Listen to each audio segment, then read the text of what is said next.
Hello दोस्तों, आप सभी का स्वागत है हमारे YouTube चैनल पर। आज हम लेकर आए हैं एक डरावनी कहानी जिसमें छुपा हुआ है एक अजीब रहस्य।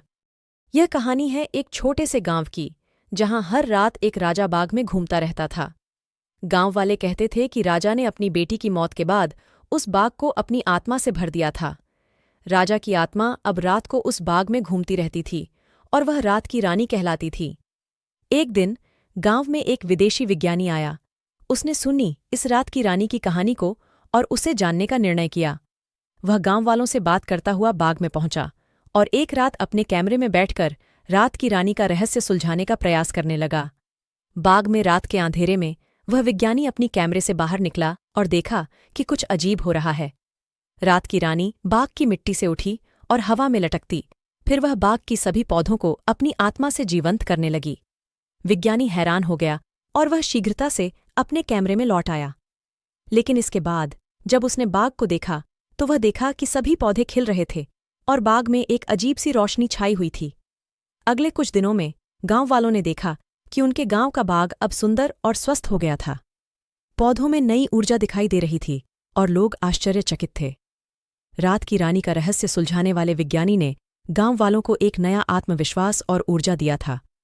परंतु कुछ दिनों बाद गांव में एक अजीब घटना हो गई। लोग रात को बाग में राजा की चिड़पिंग आवाज सुनने लगे थे। राजा की आत्मा फिर से बाग में घूम रही थी, लेकिन इस बार वह कुछ कह रही थी। लोगों ने सुना कि राजा बोल रहे थे, मेरी बेटी, तुम्हें मेरी माफी मिल गई है। गांव वालों ने यह सुनकर चौंक जाते हैं, क्योंकि राजा की आत्मा बाग में घूमकर सबको डरावनी दिखाई देती थी, लेकिन इस बार वह माफी मांग रही थी। विज्ञानी ने बाग की सच्चाई को जानकर अपने प्रयासों का सफलता मिला था। गांव वालों ने समझा कि रात की रानी ने अपनी बेटी के साथ अपनी गलतियों का पछतावा कर लिया था और उसने बाग को फिर से जीवंत करके अपने पापों का प्रायश्चित्त किया था। गांव में फिर से शांति बन गई थी और लोग राजा की आत्मा को धन्यवाद देने लगे थे।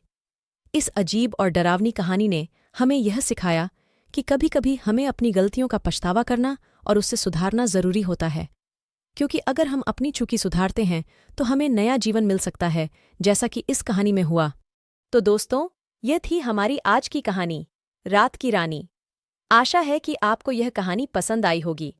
अगर आपको डरावनी कहानियों का शौक है तो हमारे चैनल को सब्सक्राइब करना न भूलें और बेल आइकन को दबाएं, ताकि आप हमारी आने वाली कहानियों से अपडेट रहें। धन्यवाद और मिलते हैं अगली